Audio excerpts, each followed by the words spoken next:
Chapter 11. The Journey North. King Fred's spirits rose higher and higher as he rode out of Chauksville and into the countryside.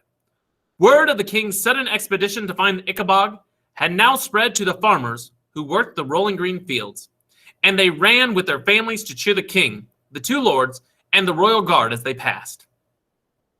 Not having had any lunch, the king decided to stop in Kurtzburg to eat a late dinner. "We'll rough it here, chaps, like the soldiers we are," he cried to his party as they entered the city famed for its cheese. "And we'll set out again at first light." But of course, there was no question of the king roughing it. Visitors at Kurtzburg's finest inn were thrown out onto the street to make way for him. So Fred slept that night in a brass bed with a duck-down mattress after a hearty meal of toasted cheese and chocolate fondue. The Lords Spittlesworth and Flapoon, on the other hand, were forced to spend the night in a little room over the stables. Both were rather sore after a long day on horseback. You may wonder why that was, if they went hunting 5 times a week. But the truth was that they generally sneaked off to sit behind a tree after half an hour's hunting, where they ate sandwiches and drank wine until it was time to go back to the palace. Neither was used to spending hours in the saddle, and Spittlesworth's bony bottom was already starting to blister. Early the following morning, the king was brought word by Major Beamish that the citizens of Baronstown were very upset the king had chosen to sleep in Kurtzburg rather than their splendid city. Eager not to dent his popularity, King Fred instructed his party to ride in an enormous circle through the surrounding fields, being cheered by farmers all the way, so that they ended up in Baronstown by nightfall. The delicious smell of sizzling sausages greeted the royal party, and a delighted crowd carrying torches escorted Fred to the best room in the city. There he was served roasted ox and honey ham, and slept in a carved oak bed with a goose-down mattress, while Spittleworth and Flapoon had to share a tiny attic room, usually occupied by 2 maids. By now, Spittleworth's bottom was extremely painful, and he was furious that he'd been forced to ride 40 miles in a circle, purely to keep the sausage makers happy. Flapoon, who had eaten far too much cheese in Kurtzburg and had consumed 3 beefsteaks in Baronstown, was awake all night groaning, with indigestion. Next day, the king and his men set off again, and this time they headed north, soon passing through vineyards from which eager grape pickers emerged to wave cornucopian flags and receive waves from the jubilant king. Spittleworth was almost crying from pain, in spite of the cushion he'd strapped to his bottom, and Flapoon's belches and moans could be heard even over the clatter of hooves and jingle of bridles. Upon arrival at Jeroboam that evening, they were greeted by trumpets and the entire city singing the national anthem. Fred feasted on sparkling red wine and truffles that night before retiring to a silken 4-poster bed with a swan's down mattress. But Spittleworth and Flapoon were forced to share a bed over the inn's kitchen with a pair of soldiers. Drunken Jeroboam dwellers were reeling about in the street, celebrating the presence of the king in their city. Spittleworth spent much of the night sitting in a bucket of ice, and Flapoon, who had drunk far too much red wine, spent the same period being sick in a second bucket in the corner.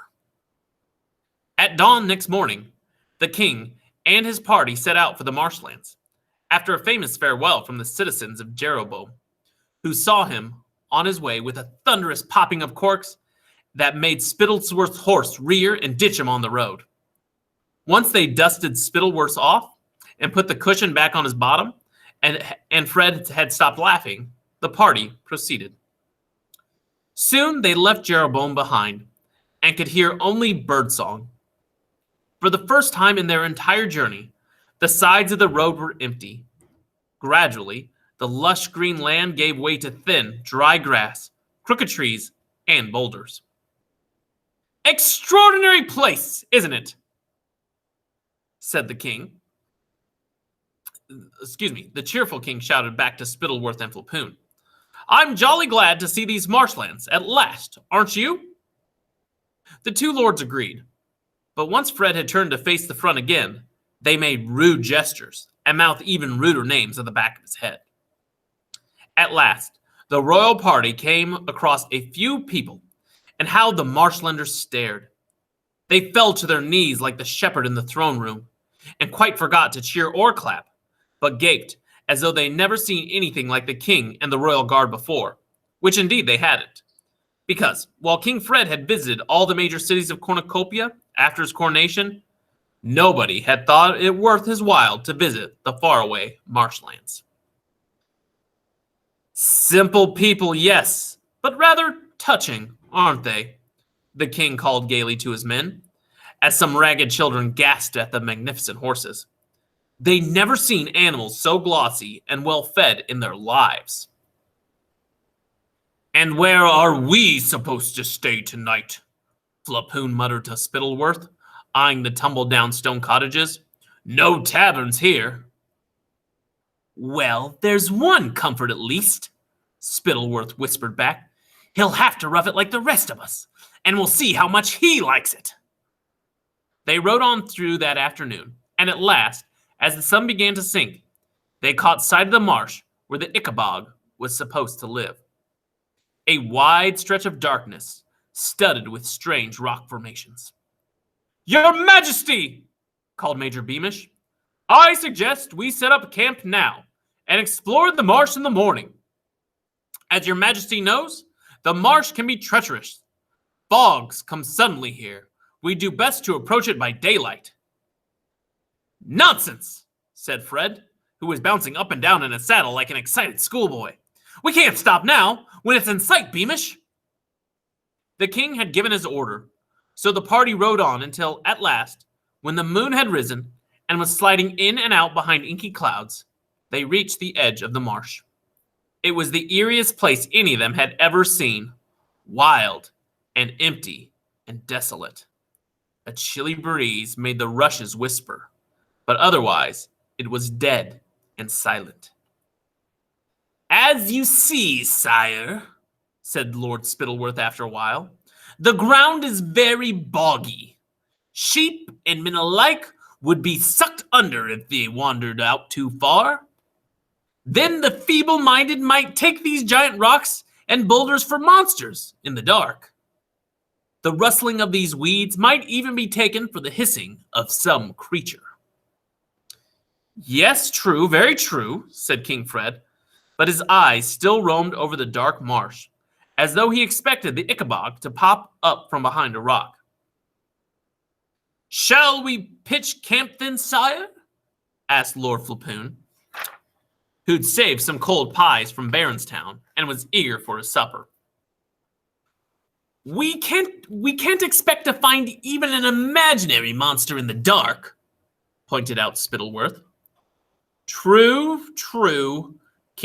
repeated King Fred regretfully. Let us, good gracious, how foggy it has become. And sure enough, as they stood looking out across the marsh, a thick white fog had rolled over them so swiftly and silently that none of them had noticed it. Bum, bum, bum. All right. Here, this is I'm going to show you share the picture. This picture was by a girl named Olivia, age 10. It says, not having had any lunch, the king decided to stop in Kurtzburg to eat a late dinner. So this was her drawing of when they stopped in Kurtzburg. Right there. So at the tavern. So this 10-year-old named Olivia made that.